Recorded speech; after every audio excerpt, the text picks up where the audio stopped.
Hey everyone, welcome again to my channel. Today I'm taking you with me to the fantasy market of Razor Reel 2024. But before we go there, if you're new to my channel, hi, welcome to Quillscene. My name is Megan. If you like things that have to do with reading, with writing, with books, with my adventures as a writer, with geeky things, with witchy things, with all that kind of stuff, you're in the right place. Make sure to click on the magical subscribe button and don't forget to hit the bell, because on that way you'll always get a notification whenever I upload a new video. But yeah, the fantasy market of Razor Reel, it was I think our third edition there. Let's see how that went.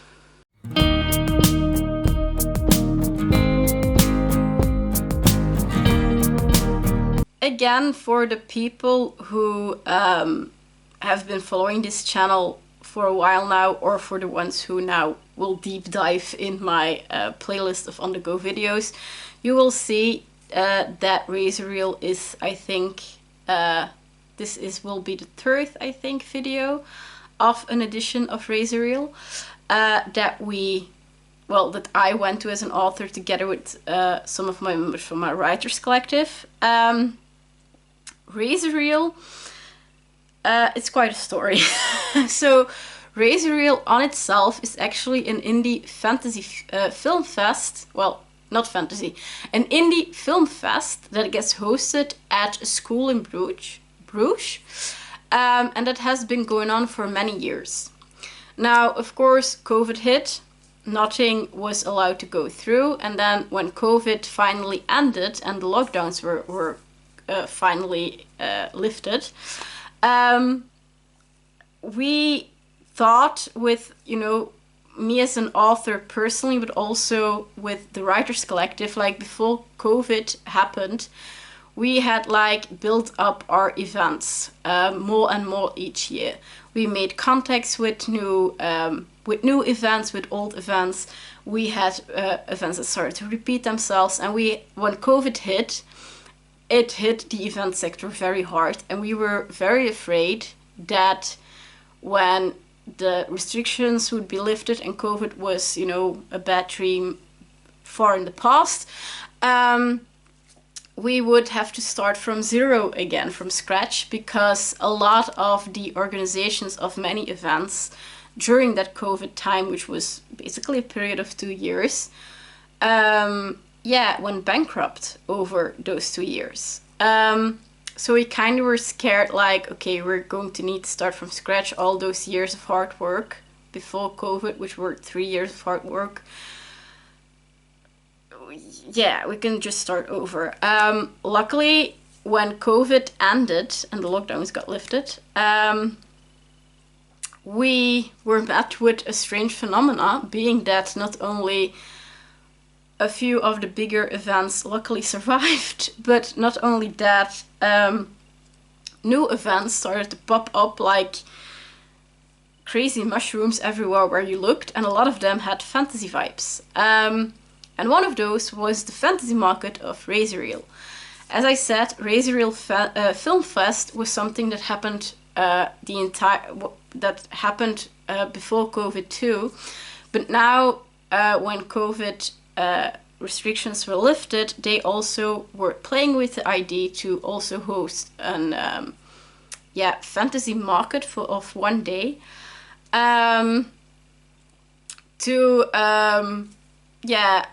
host together with their film fest, to make it more of an experience, to not only be a place where you could eat something and go to see different movies and different panels, but that you could also have a little market feel. And since a lot of the indie movies had something to do with either fantasy or anime, kind of related style or vibe, they thought fantasy and horror and science fiction as theme of the market fits perfectly with that. And that's how we, as the Writers Collective, with our, fantasy authors of Belgium, that are from Belgium, were actually also put on their radar, and they asked if we wanted to come.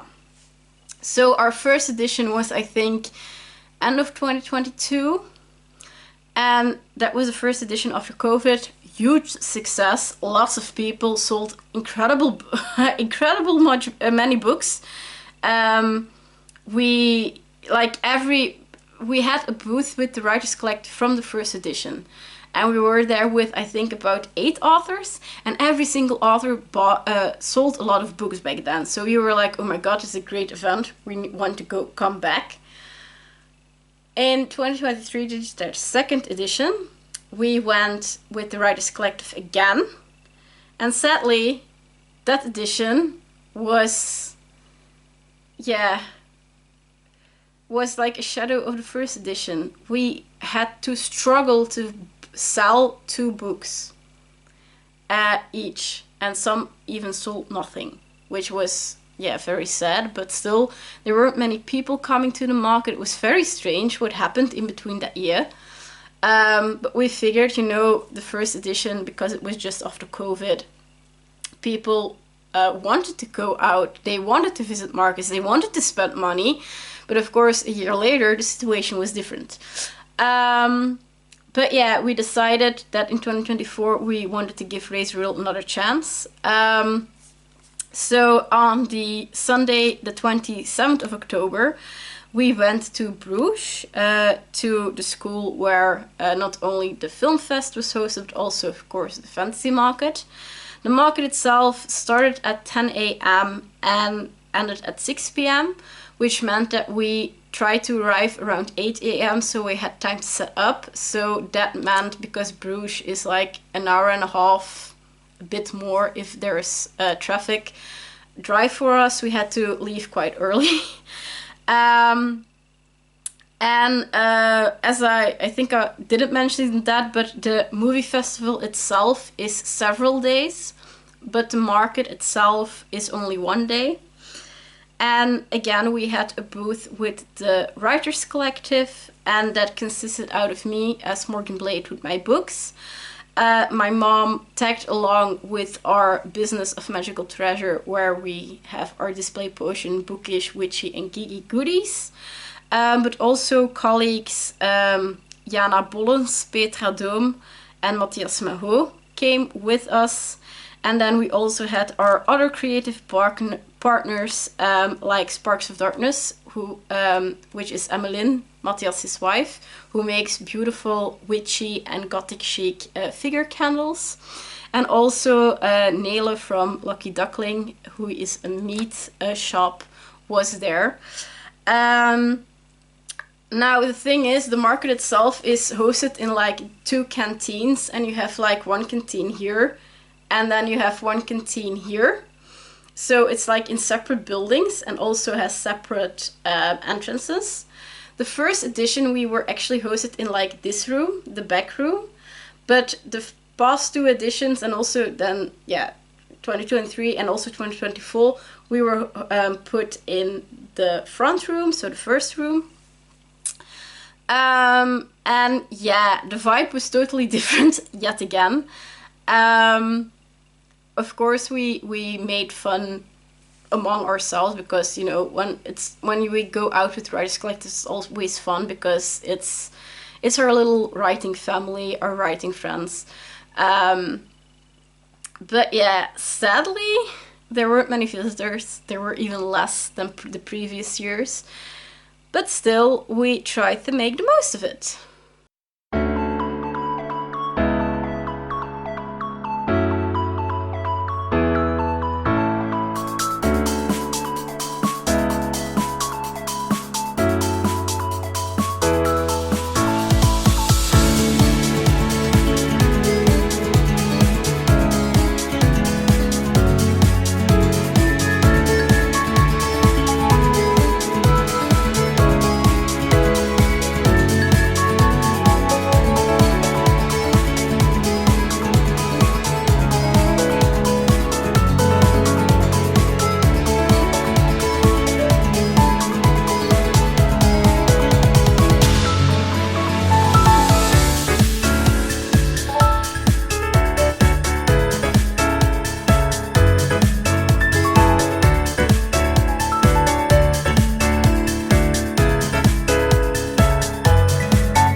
as you could see in the footage, in our room, which was the first room if you like walked onto the path, yeah, at the side, there was like our booth in one against one wall, and then you had against like across the room on the other wall, which was basically window wall, you had also tables where authors were put. You also had some comic book artists that were present, and then a lot of people who sold comic books from their own collection, but also some people who made like miniatures for D&D and other RPG games. And in the second room you also had a bunch of other authors with their books, but also our friends from Game24U were present, which are Chris and Katty, and their family, who have their own geek shop with all kinds of merch from all kinds of fandoms, which is always fun to see them. They are actually, they don't live that far from me, which is very funny because we met them again for the first time also on Razor Reel, the first edition, 2022. So yeah, that's also a connection through Razor Reel. But as I said, sadly not many people. So we didn't sell any books. Like, I think maybe with the Writers Collective we had like, I think 1 or 2, maybe 3. I think I sold 2 books. I sold 1 or 2 books, I can't remember, but it wasn't many. It wasn't many. It was even less than the edition before. So that was kind of like, yeah, that put us a bit in a down mood. And when writers are down, they go shopping themselves. Now in the other room, one of our colleagues, Leno Franke, was present, and he had his new book with him. And this was the first time I actually saw him face to face since he published his new book. So I figured that was the perfect time to get his new book. It is called Wisselkind in Dutch. See. Yes, that's better. It's called Wisselkind in Dutch. I think you could change it, you could translate it to English to changeling. And it's actually a bundle of short stories and poetry that is inspired by fairy tales written by the Brothers Grimm. And you can take that quite literally because Leno is also a huge fan of the gothic side and the more darker side of fairy tales. So he didn't go for the sugar-coated Disney versions. He went for the true grim and macabre fairy tale stories as they were originally. And he used those as inspiration for the different stories that are in here, and also the different poems that are in here. Fun fact, there are also some drawings in there, like this beautiful one. And he made those also himself, because Leno also can draw very beautifully. He has a very beautiful style. And I got also a fun sticker with the book. I also got a matching bookmark. And then, of course, he signed it and even drew a little bat with it. So very fun. So that was my first buy of the day. And then across from where Leno was, there was a booth of the Brugse Boekhandel, the Bruges bookstore, translated to English. And they had, of course, brought all sorts of books from their assortment. And the edition of 2023, I had bought there like these huge illustrated books that are actually children books, but I don't care. They are published by Clavis, which is quite a popular and known publisher of among children books and also young adults here in Belgium and also in the Netherlands. And they had this like bigger books, beautifully illustrated, about witches and fairies. And back then I bought those because I love those kinds of books. They have like myths and legends about the fairies and the witches, also fun facts. And yeah, those are books that I love as an author because it also can be, you know, a bit of research, a bit of inspiration. And this time I saw they added 2 new books in that collection. And the first one is this one. As you can see, it's a bit bigger than a normal book. This one is, so it's the series is called Encyclopédie van het Wonderbaarlijke, or Encyclopedia of the Mysterious Wondrous Things, actually. And this one is The Magical World of Dragons, de magische wereld van draken. And as you can see, very beautiful cover. And I'm going to open it on a page. It has it's beautifully illustrated. Also the end papers. Look at those end papers. But it's beautifully illustrated, and it has like fun facts about dragons. Also, for example, why do we call it dragon fruit? They have yeah, stories about it. The different dragons. Dragons in different stories. So yeah, it's yeah, an encyclopedia. It's a strange word to say in English, and you also know it in Dutch. About actually dragons and on dragons in literature and dragons in legends, and it's so fun. So I got that one, but they also had another one. And this one, I knew immediately if I bought this one, my brother would love it too. This one is about ogres. So this is the magical world of ogres in the same series as this one. And then also the witches and the fairies that I bought the previous time. And this is, again, you have like the fun end papers. And then you also have beautiful illustrated yeah, pages. Here you have Kronos, the story of Kronos, which is also a Greek god, the Greek god of time. You have the story of Baba Yaga. You have the story of Grilla, the Christmas ogre. And yeah, it's so much fun, these books, and I love buying those books. And fun thing is, if I buy these books, my mom isn't mad at me, because my mom loves books like this too. So these ones I got too. And yeah, that was my loot from Razorreel.